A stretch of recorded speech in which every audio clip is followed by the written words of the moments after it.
Ponga trucha porque están chiflando. Ya que chifla que están pasando cerca, pa. Miren. Ustedes cubran para atrás. Primo,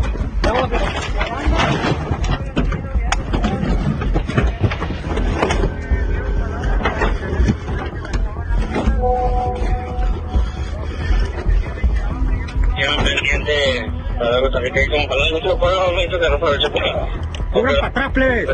En el corazón de Sinaloa, un nuevo capítulo de la guerra interna dentro del cártel de Sinaloa está tomando forma. Esta vez es la Malliza, la facción liderada por Ismael El Mayo Zambada, la que lanza un desafío directo a los Chapitos, los hijos de Joaquín El Chapo Guzmán. Lo que parecía una lucha por el control del cártel más poderoso de México ha alcanzado un punto de inflexión, con la Malliza tomando acciones decisivas para poner a prueba la autoridad de los herederos de El Chapo. Este no es un simple conflicto, es una batalla por el control de un legado y un territorio que lleva décadas siendo el epicentro del narcotráfico mundial. La pregunta que muchos se hacen ahora es, ¿qué significa este desafío para el equilibrio de poder en Sinaloa? ¿Está marcando este enfrentamiento el comienzo de una escalada de violencia aún mayor en una región ya desgarrada por años de guerra entre facciones? Las respuestas a estas preguntas podrían determinar el futuro del cártel de Sinaloa, y con ello, el de una de las organizaciones criminales más influyentes de la historia. La historia de la división dentro del cártel de Sinaloa comienza tras la captura de Joaquín El Chapo Guzmán en 2016. Este evento fue el punto de quiebre que alteró no solo el funcionamiento del cártel, sino también las relaciones entre los principales líderes de la organización. La detención de Guzmán dejó un vacío de poder que rápidamente fue llenado por sus hijos, Iván Archibaldo y Alfredo Guzmán, conocidos como los Chapitos. Sin embargo, este cambio generó una grieta interna, ya que no todos los miembros del cártel estaban dispuestos a aceptar que los hijos de El Chapo tomaran las riendas de la organización. En el otro lado de la moneda estaba Ismael El Mayo Zambada, un veterano de la guerra del narcotráfico, quien a lo largo de los años había construido una red de poder y lealtades que se extendían mucho más allá de las fronteras de Sinaloa. A pesar de ser uno de los pilares del cártel, El Mayo nunca fue tan mediático como El Chapo, lo que le permitió mantenerse en las sombras y por ende evitar la exposición pública. Sin embargo, la influencia que Zambada tenía en el cártel era innegable, y sus conexiones le otorgaban un poder que no estaba dispuesto a ceder sin luchar. La fractura se hizo más evidente cuando, tras la captura de El Chapo, se comenzó a disputar el control de las rutas del narcotráfico, tanto en Sinaloa como en otros puntos estratégicos de México y el extranjero. Mientras que los Chapitos buscaban mantener la estructura mediática y pública de su padre, usando la imagen del cártel como una marca poderosa, El Mayo optaba por un enfoque más discreto y tradicional.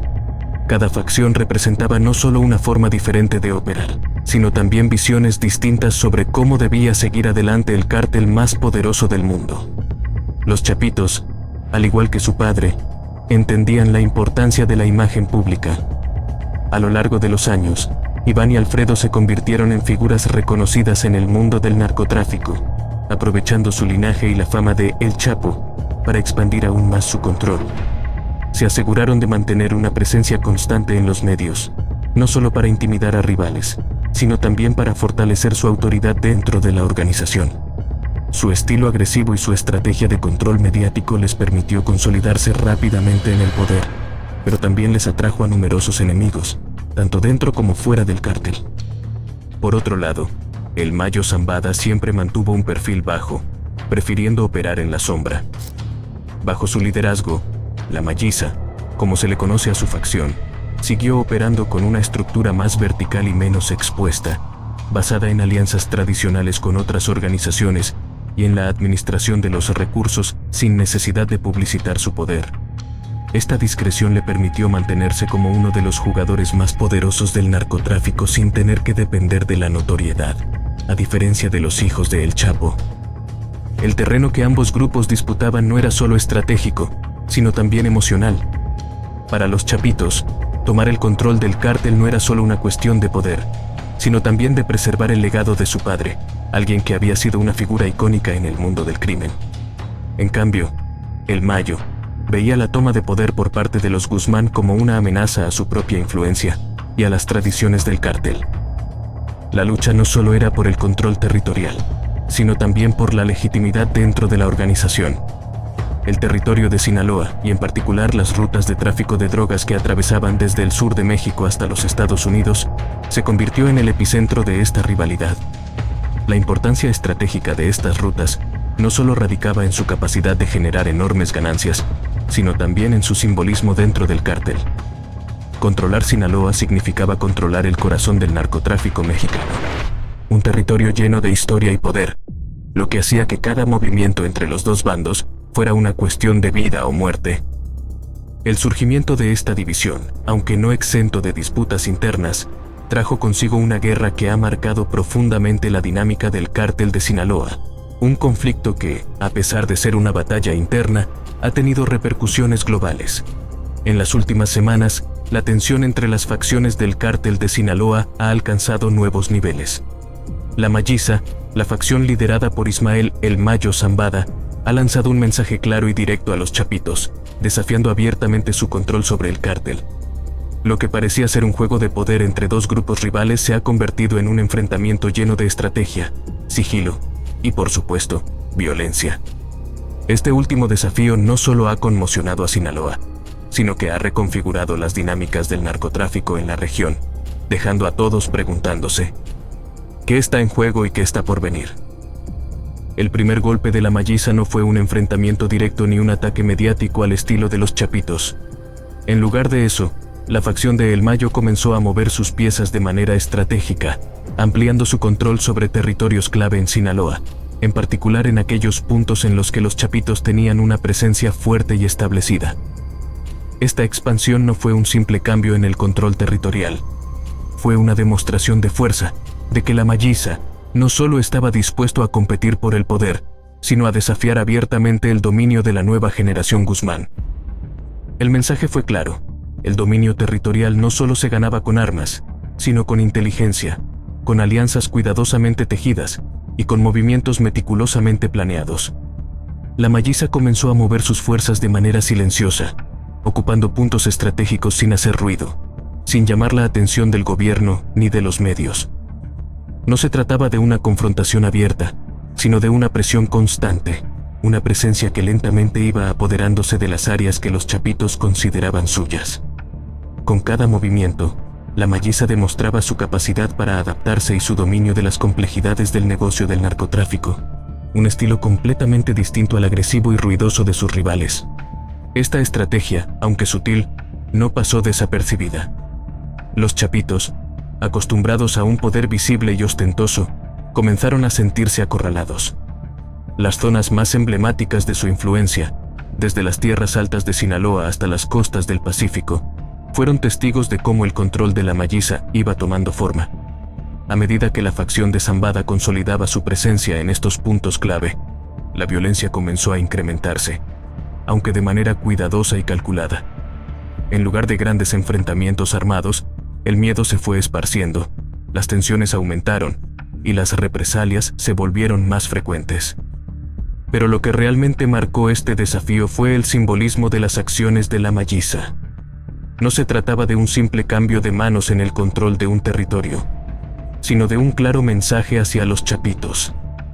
El liderazgo de El Mayo seguía siendo una fuerza imparable, una autoridad que no se había desvanecido con el paso de los años, ni con la aparición de una nueva generación de narcos. Para los hijos de El Chapo, este mensaje representaba una amenaza directa a su poder y al legado de su padre. Además, las operaciones de la Mayiza no solo fueron silenciosas, sino también estratégicamente cargadas de un simbolismo profundo. En lugar de ataques abiertos, que pudieran haber provocado un enfrentamiento directo, las facciones bajo el control de El Mayo comenzaron a infiltrar a los mismos aliados de los chapitos, sembrando desconfianza entre ellos. Al mismo tiempo, en regiones clave de Sinaloa, comenzaron a surgir grupos que, aunque inicialmente neutrales, empezaron a alinearse con El Mayo, uniendo fuerzas para resistir el dominio de los chapitos. Este fenómeno no solo fue un golpe a la moral de los Guzmán, sino que también empezó a cuestionar su capacidad para mantener la cohesión dentro del cártel. Sin embargo, la parte más intrigante de este desafío fue lo que ocurrió después de las primeras incursiones de la Mayiza en los territorios disputados. En lugar de iniciar una guerra abierta, la facción de El Mayo optó por negociar, no con los Chapitos, sino con otras organizaciones criminales fuera de Sinaloa. A través de estas alianzas, la Malliza empezó a consolidar un frente común en el que los intereses de diferentes actores del narcotráfico se alinearon en contra de la expansión de los Chapitos. Aunque los Chapitos se vieron obligados a mover sus piezas en respuesta, se encontraron en una situación compleja, ya que no solo se enfrentaban a El Mayo, sino a una red de apoyo que se extendía más allá de Sinaloa. Mientras tanto, el gobierno mexicano, atrapado en medio de este enfrentamiento, no pudo actuar con la rapidez que la situación demandaba. La violencia en la región creció, y las autoridades se vieron obligadas a redoblar sus esfuerzos para controlar el caos. Pero, en lugar de una intervención decisiva, lo que ocurrió fue un ciclo de enfrentamientos esporádicos y represión que, en muchos casos, solo exacerbó la situación, sin lograr una solución clara.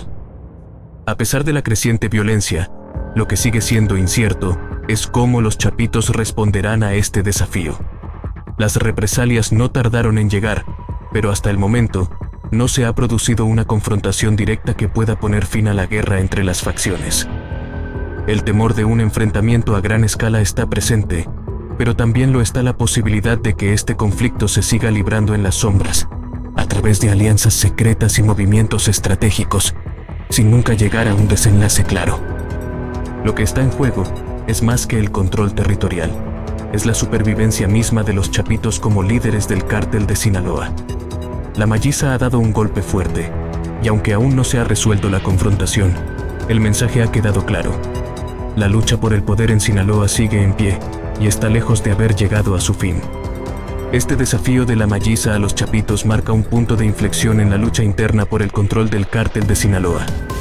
Con cada movimiento estratégico, Ismael Zambada ha demostrado que su facción sigue siendo una fuerza poderosa y determinada, dispuesta a desafiar a la nueva generación de los Guzmán. Sin embargo, la respuesta de los Chapitos aún está por verse. ¿Responderán con fuerza a esta provocación o continuarán con su estilo de confrontación mediática y agresiva? La escalada de violencia parece inevitable, pero ¿cuánto está dispuesto a arriesgar cada bando en esta guerra de poder? Lo que está claro es que este conflicto no solo afecta a las facciones rivales, sino que reconfigura las dinámicas del narcotráfico en toda la región. ¿Podrá la Malliza consolidar su control? ¿O será este el principio del fin para una de las organizaciones más influyentes de México? La guerra por Sinaloa continúa.